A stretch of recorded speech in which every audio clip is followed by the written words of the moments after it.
धनी रे सा पाम रे रे मा ग ग रे ग म प. ऐकणार आहात रिअल लाईफमधल्या मंगलाला, अर्थातच डॉक्टर मंगला कपूर यांना.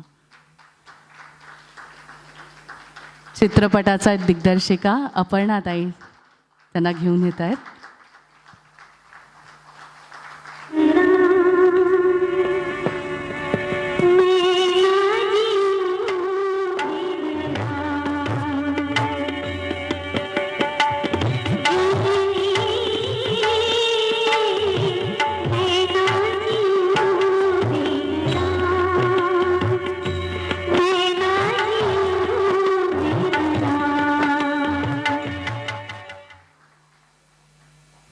खरं सांगायचं तर आम्ही सगळेच आत्ता निशब्द झालेलो आहोत, पण तरीही मला सर्वप्रथम शिवालीला विचारायला आवडेल की शिवाली ते मंगला हा प्रवास कसा होता.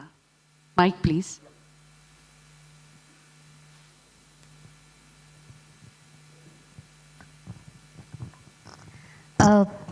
सगळ्यात आधी सगळ्यांना नमस्कार.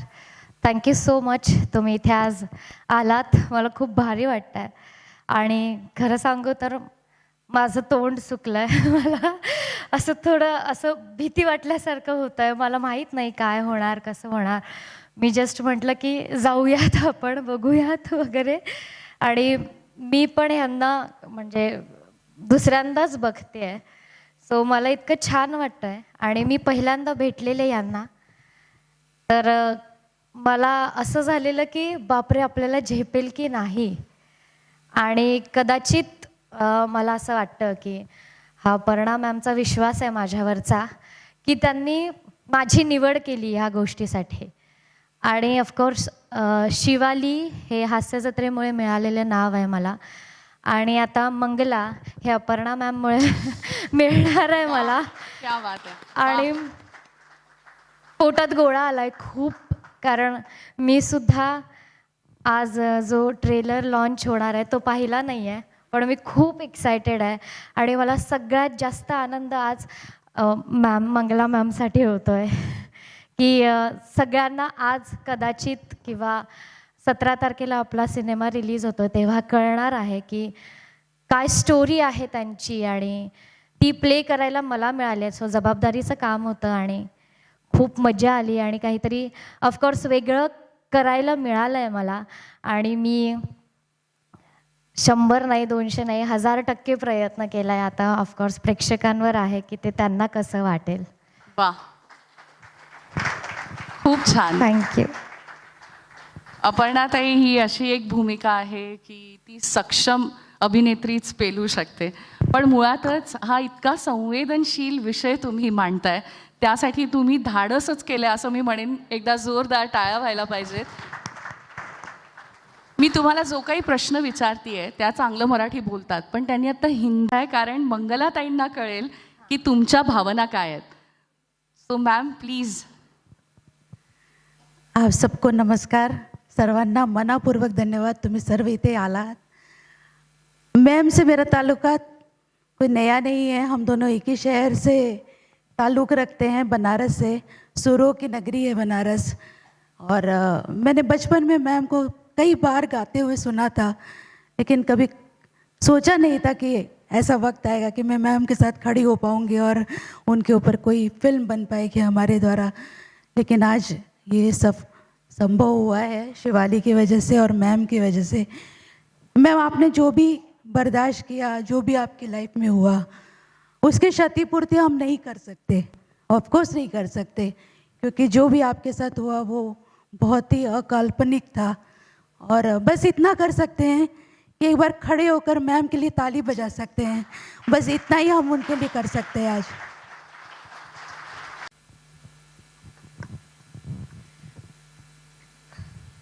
मैं शब्द हूँ, सूझ नहीं रहा है कि क्या कहूँ.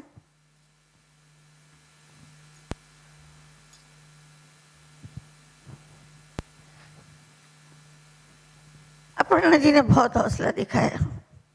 कहा, बात की मुझसे, उन्होंने कहा कि मैं ऐसा करना चाहती हूँ। मैं 12 वर्ष की थी तभी मुझ पे एसिड अटैक हो गया था, कुछ पारिवारिक कुछ व्यापारिक रंजिश के कारण। 12 वर्ष की बच्ची, आप सोच सकते हैं, वो भी आज से करीब 55-58 साल पहले की बात है। तो उसके बाद का जो जीवन था, एक तो बचना ही नहीं था लेकिन बच गई। जीना था तो कुछ करना भी था, क्योंकि बैठे बैठे तो जिंदगी बीत नहीं सकती, वो किसी की भी हो। कुछ ना कुछ साहस करना पड़ता है। और मुझे लगता है कि मैंने अपनी क्षमता से बहुत ज़्यादा हिम्मत दिखाई और आगे बढ़ने की कोशिश की। पढ़ाई वगैरह छूट गई थी और अटैक के बाद करीब 6 साल लगातार मैं हॉस्पिटलाइज थी, जहाँ मेरे ही शरीर से बहुत सारे चमड़े निकाले जाते थे और मेरे चेहरे को दुरुस्त करने का काम डॉक्टर करते थे। ये चेहरा उस समय ऐसा नहीं था, ये बहुत विकृत हो गया था, जिसे कोई नहीं देख पाता था। बच्चे तो देख के दूर दूर से भाग जाते थे। मैं कुछ खा नहीं पाती थी, सो नहीं पाती थी, होंठ मेरे जल के लटक गए थे बिल्कुल, आंखें अपनी जगह से बहुत नीचे आ गई थी।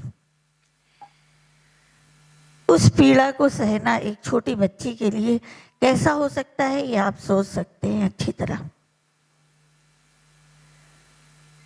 फिर बैठे बैठे घर में, क्योंकि मेरे करीब 36 ऑपरेशन तब तक हो चुके थे इन 6 सालों में, शरीर हर जगह से कटा पिटा है। चेहरा तो आप देख ही रहे हो। डॉक्टरों ने जहाँ जहाँ से स्किन निकाला मेरे ड्राफ्टिंग करने के लिए, वो जगह अलग अपना निशान छोड़ गई है।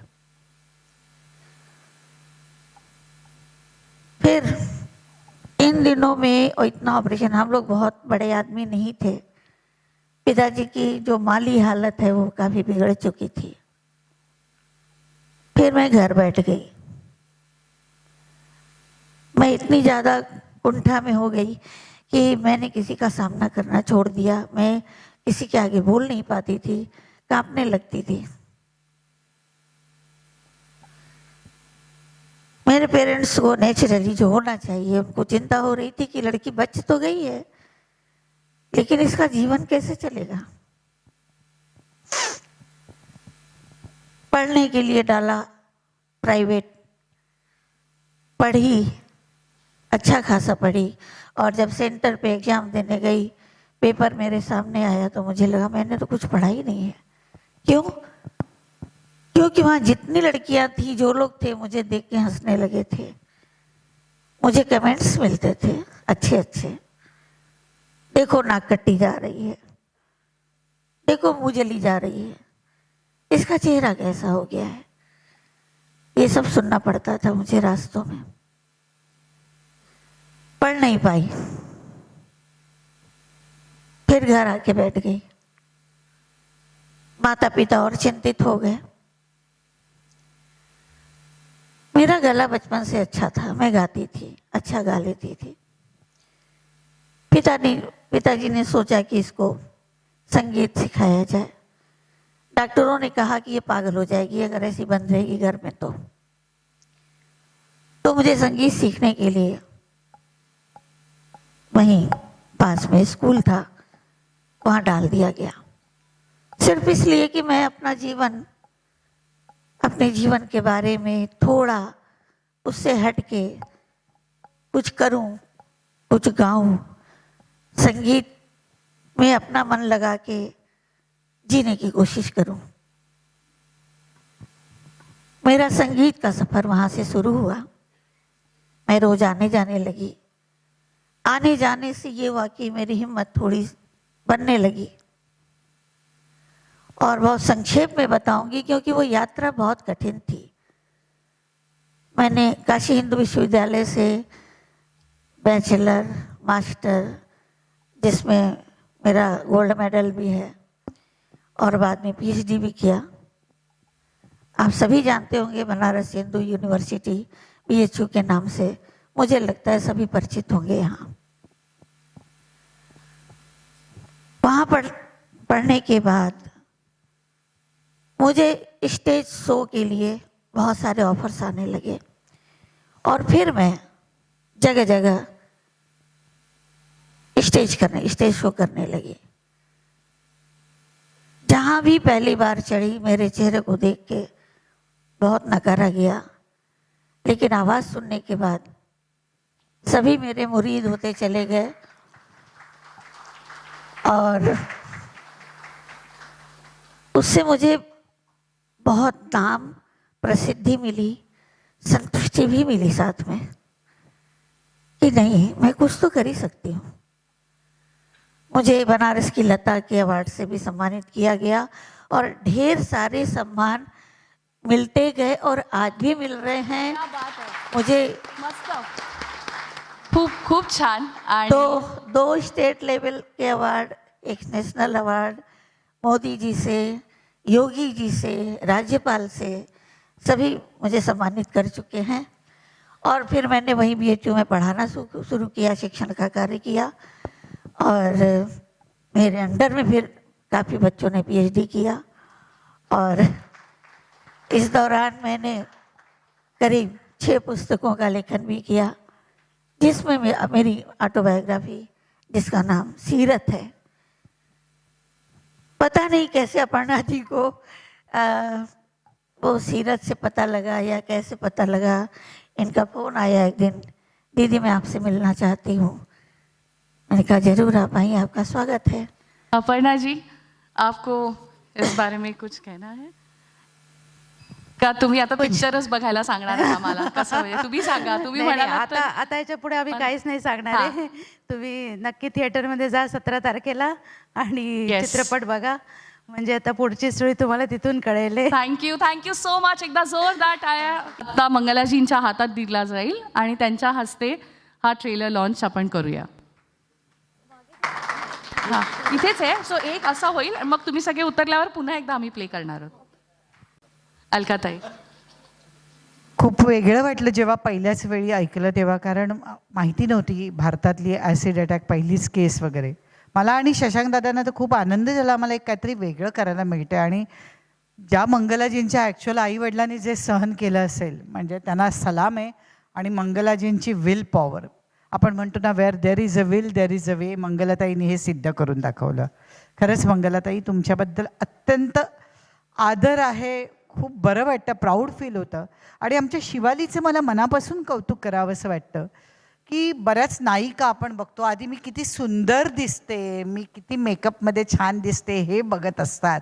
अशावेळी शिवालीनी जवळजवळ 90% फिल्ममध्ये तिचा असा मेकअप होता आणि त्या मुलींनी तो केला आणि 12-12 तास ती त्या मेकअपमध्ये असायची. त्यामुळे मी शिवालीचंही मनापासून अभिनंदन करते. आणि आमची डिरेक्टर अपर्णा होशिंग, खूपच मजा आली अपर्णाबरोबर काम करताना. एक तर लेडी डिरेक्टर म्हणून आमचा एक जरा असा हळवा कोपरा आणि खूप छान. आणि अरुण वर्माजींचं नाव घेईन, म्हणजे एक दोघांचं जे काही कॉम्बिनेशन होतं आमचे सिनेमॅटोग्राफर आणि अपर्णाचं, खूप मजा येत होती काम करायला. म्हणजे आम्ही सगळीच टीम इथे आज हजर आहोत. हे 2 आमची मुलं आहेत. शशांकजींबरोबर मी पहिल्यांदा काम केलं. खूप उत्तम अभिनेता, म्हणजे मी त्यांच्या फिल्म्स आधी पाहिल्या होत्या फेस्टिवलला किंवा मी ज्युरी असताना, पण मजा आली त्यांच्याबरोबर काम करताना. डॉक्टर सुनील, संजीवजी, तर असं एक सेटवरचं वातावरणच छान होतं. त्यामुळे मी एकदा एक वेगळी पर्वणी होती आमच्यासाठी की एक वेगळी फिल्म करायला मिळाली. आणि आता आम्ही जेव्हा वेगळ्या भूमिकांच्या शोधात असतो आणि असं काहीतरी मिळालं तर खूप समाधान मिळतं. किती छान, खूप छान. आणि आम्हाला आवडतं तुम्हाला बघायला. एकदा जोरदार टाळ्या अलकाजींसाठी. शशांक दादा, काय सांगाल? वेगळा लुक होता तुमचा. हो, वेगळा लुक होता. मग ते क्रेडिट खरं तर दिग्दर्शकांचंच आहे. त्यांनी सांगितलं होतं की नको मला हा लुक दाढीतला, आपण जरा वेगळं ट्राय करून बघूयात म्हणून. उत्सुकता 100% होतीच काम करायची. आणि मी पूर्वी पुस्तक वाचलेलं होतं, मॅडमचं जे पुस्तक आहे ना सीरत, हे पुस्तक पूर्वी मी वाचलेलं होतं. आणि कर्मधर्म संयोगाने ज्या वेळेला मला अपर्णा मॅमचा फोन आला त्यावेळेला मी म्हटलं अरे ह्या अर्थाचं मी काहीतरी वाचलेलं आहे, मग कुठेतरी पूर्वी वाचून गेलेलं आहे. आणि मी म्हटलं मला जरा संदर्भ बघावे लागतील म्हणून मी बघितलं तर म्हटलं अरे हेच आहे. मग मॅडम बरोबर ज्या वेळेला बोलणं झालं त्यावेळेला माझ्या लक्षात आलं की अरे करूयात. आणि काही काही गोष्टी ज्या असतात ना त्या देणं म्हणून आपण करायच्या असतात. त्या म्हणजे बनारस ही सुरांची नगरी आहे, पण तिथेही काही असुर असे जन्माला आलेलेच होते की ज्यांच्या हातनं ह्या पद्धतीचं कृत्य घडलेलं होतं. आणि मला त्यांच्याबद्दलचं एक असं वाटलं की मनात कुठल्याही पद्धतीचा समाजाविषयीचा कडवटपणा न घेता आयुष्य काढणं ही खरंच खूप मोठी गोष्ट होती आणि त्यांनी ती केली गोष्ट. आणि अलकाताई ज्या पद्धतीने म्हणाले की मला ह्याच्यात सगळ्यात जास्त कौतुक शिवालीचंही वाटतं की ज्या वयामध्ये पोरी की नटून थटून छान मी कशी कॅमेऱ्यासमोर दिसते आहे, मला बघा मला बघा झगामागा ज्या पद्धतीने असतं ह्याच्यामध्ये अशा पद्धतीचं शिवधनुष्य उचलून काम करणं हे खरंच ग्रेट आहे. आणि मला तिचं मनापासून कौतुक वाटतं. आणि अलकाताईंविषयी म्हणजे इतक्या फिल्म्स केल्यानंतर आमच्या सगळ्यांबरोबर फिल्म करताना आमच्यातलंच एक होऊन कुठल्याही पद्धतीचा स्टारडम वागण्यात न आणता एक फॅमिली म्हणून काम करणं ही खरंच खरंच लोकांनी शिकण्यासारखी गोष्ट आहे की इतकं काम केल्यानंतर जो म्हणजे मेणवलीच्या घाटावरती पहिला सिक्वेन्स होता आमचा आणि मी बघत होतो. मेणवलीच्या घाटावरचा मला तो प्रसंग हे होतोय की ज्या वेळेला शूटला चाललेलं होतं मग अगोदर जाऊन बसलो होतो, अलकाताई येत होत्या तिथून आणि तिथे येत ना काही ट्रिप आलेल्या होत्या लोकांच्या.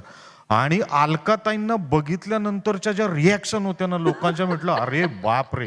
म्हणजे एक सिरियल केल्यानंतर सेल्फी सेल्फी सेल्फी म्हणत फिरणारी जी माणसं आणि त्याचबरोबरीने इतकी वर्ष सातत्यानं काम करून लोकांच्या मध्ये जाऊन काम करून आणि त्यांच्यामध्ये क्रेज असलेली आणि तरी डाऊन टू अर्थ असलेली एक कलाकार, मला अत्यंत आदर होता आणि मला मनापासून मजा आली अलकाताई काम करता.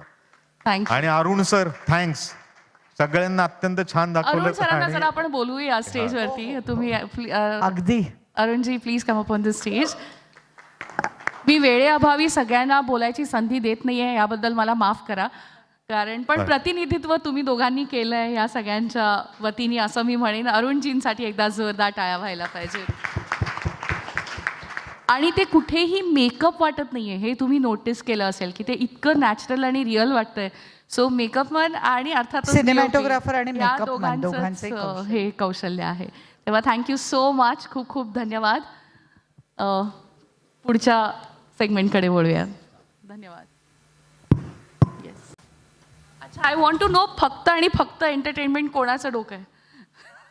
हम सॉरी हम फक्त नहीं फक्त बाद में बनाया, पहले ये स्टोरी सुना. ये स्टोरी सुनने के बाद फिर सौरभ ने हमको स्टोरी सुना. कहीं बैठे थे सर के ऑफिस में बैठे थे, थोडं पुढे या सर, मुरली सर के ऑफिस में बैठे थे. पुढे या, पुढे तो आगे आइए please centre so we can get a nice shot. Yes. तो सौरभ ने हमको स्टोरी पहले सुनाया. हाँ. हमारा कोई मूड नहीं था, पर स्टोरी सुनने के बाद हम तीनों रो पड़े. उसके बाद हमने बोला कि अभी फक्त नहीं फक्त बनाएंगे. ओहो. तो ये पहला मूवी होगा कि पहले स्टोरी सुना फिर प्रोडक्शन कंपनी चालू की. क्या बात है, एकदा जोरदार टाळ्या व्हायला पाहिजे. बहुत कम Marathi producer, genuine Marathi producers, and we are happy to have you. की एक अजून छान आपल्याला अशी फळी मिळाली आहे, त्यासाठी जोरदार टाळ्या व्हायला पाहिजे. और ज़्यादा से ज़्यादा मराठी पिक्चर बनाइए please. Thank you. Per I am amazed कि आपने हिंदी कैसे नहीं किया, मराठी कसं काय केलं पहिलंच? What is it, how is it? It was purely because of the subject. ते सब्जेक्ट बघून आम्ही ते कंपनी फ्लोट केलं. आधी आमच्या मनावर असा होता की फक्त एंटरटेनमेंट असं पाहिजे होतं, ते सँक्शन नाही झालं. तरी फक्त आणि फक्त असं म्हणून कंपनी फ्लोट केलं. आणि मी आणि मिलिंद आणि मोहन सर त्यांच्या आयडिया होतं ही कंपनी फ्लोट करायला. आणि हे टॉपिक आणि अपर्णा जी आमच्या पण friend come gym partner, so she gave us the line on the story and from there on it took on. So it was not It हम was लोग पहले बोला है कि कमर्शियल नहीं, ये मूवी बनाएंगे हम, क्या बात मतलब है, पैसा बाद में कमाएंगे लेकिन ये मूवी बनाएंगे. क्या बात तो आहे, सर क्या ने बोला बात आहे. आणि फक्त जिम मध्ये 250 किलो उचलत नाहीत तर त्या सितार वादक सुद्धा आहेत आणि पंडित नीलाद्री कुमार यांच्या त्या शिष्य आहेत, उत्तम वाजवतात, त्या एक आर्टिस्ट सुद्धा आहेत. हे नमूद करायलाच पाहिजे होतं मला. Yes Yes. मिलिंदजी, Yash, now what do you think about the trailer? So basically, one of the most interesting things in this whole movie was, or the press release was, we were looking around. We were trying to get celebrities, looking around for celebrities. Okay, looking for guest of honor. And then we just realized, who better than Mangalaji as the guest of honor? क्या बात है. So then we stepped back and we said, no more hunting around for guest of honor. And then we said, okay, chief guest, the next door neighbor, Milinji, from the Anand Milind fame, who came a step ahead and said, guys, we are there for you. Okay, and then Meghna ji, अरे one of the world's most famous voiceover artists. Thank you. She said, I am there here. Thank you Alkatai, thank you. So she said, I am there here. And then we got Harshad Chopra, one of the most famous TV serial artists. Harshad ji please stage पे आइए. Harshad ji. So he stepped in. He said, I am there here. So it's like, I don't know, Fakta ni Fakta. It's like friends and friends. It became like it's all entirely with friends and associates. This movie has come up. Not only friends but you have lot of well wishers, Thanks so much. है ना. Yes. तो मुझे लगता है हर्षद. कि आज उनको भी बुलाते हैं. Actually, And Aparna ji, M3. please. Mohan, Murali and Milind. Oh wow क्या बात है. Harshad.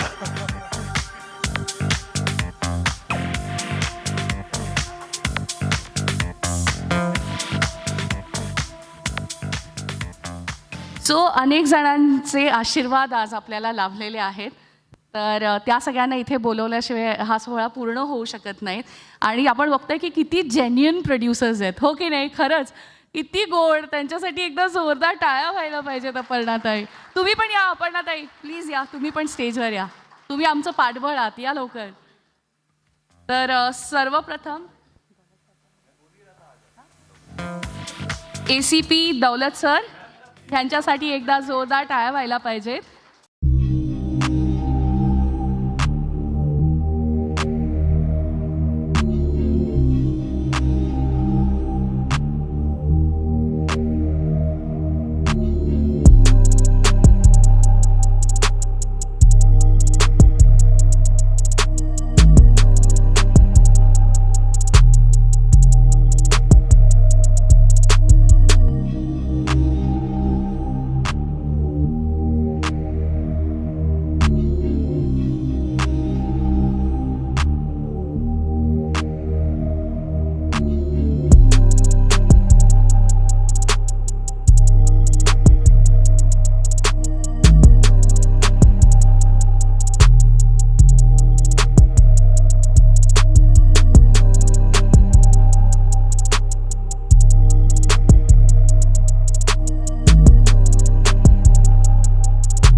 मैं हिंदी में ही बोलूँगा क्योंकि मुझे Marathi I don't know Marathi, पर अपर्णा जी ने मुझे कांटेक्ट किया कि इस फिल्म के गाने बनाने थे, तो I got very excited end it because इसमें क्लासिकल बेस्ड काफ़ी सारे गाने हैं, इसमें भजन है, ठुमरी है, एक्सपेरिमेंटल गाना भी है, राग बेस्ड गाने भी हैं, तो मुझे तो बहुत मज़ा आया। और विकास साटम इन्होंने मराठी में सारा लिरिक्स लिखा है और अनूप ने सब कुछ प्रोड्यूस किया है and the entire background music has been done by Anup and Ronkini is the voice of Mangala. Ronkini is by profession a pure classical artist. She most 90% I would say she's sings classical concerts, but इस film के लिए उसने बहुत अच्छे से सारे गाने गाए हैं. In fact, she's also a guest composer in this movie because there are lots of bandishes, her own compositions जो उन्होंने खुद गाए हैं. और निहार obviously has sung the bhajan beautifully. There's a motivational song also. Nihar has sung very beautifully. I'm thankful to everybody. आप लोगों को कुछ बोलना है? I am very grateful की एवढा गंभीर विषय आहे त्याचा मी छोटासा पार्ट बनू शकलो. आम्ही सगळे फॅमिली आहोत, आम्ही सगळे एकत्र खूप काम करतो आणि ही मूवी माझ्यासाठी खूप स्पेशल आहे कारण माझ्या बाबांबरोबरचा पहिला प्रोजेक्ट आहे हा. दुसरं मला हे सांगायचं आहे की रोंकिनी आणि शंतनू दोघेही नॉन महाराष्ट्रीयन असून सुद्धा त्यांनी मराठीमध्ये त्यांचं इमोशन्स एवढे सुंदरपणे एक्सप्रेस केलेत, त्याबद्दल मला खरंच प्राऊड वाटतं की त्यांच्याबरोबर काम करतोय. आणि अपर्णाजी आणि सौरभ सारखे म्हणजे त्यांनी आमच्यावरती पूर्ण विश्वास ठेवला, त्यासाठी खूप धन्यवाद. थँक्यू. Thank you so much. आणि आम्हाला आता या दोघांचा परफॉर्मन्स बघायला आवडेल. कोणाकोणाला बघायला आवडेल? ह्या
I'll say 2 words.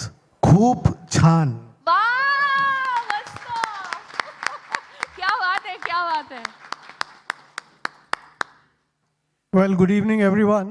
Thank you so much for having us over. It's an honor. और मैं पूरी टीम को बहुत बहुत बधाई देना चाहता हूँ for coming up with such a wonderful and inspirational subject. और इंस्पिरेशन हमारे बीच में बैठी हैं. आपको हाथ जोड़ के नमस्कार. I wish you all the best end all the success. और अभी हमने कुछ बहुत खूबसूरत गाने सुने और बहुत ही खूबसूरत ट्रेलर देखा, तो रियली हैट्स ऑफ. सर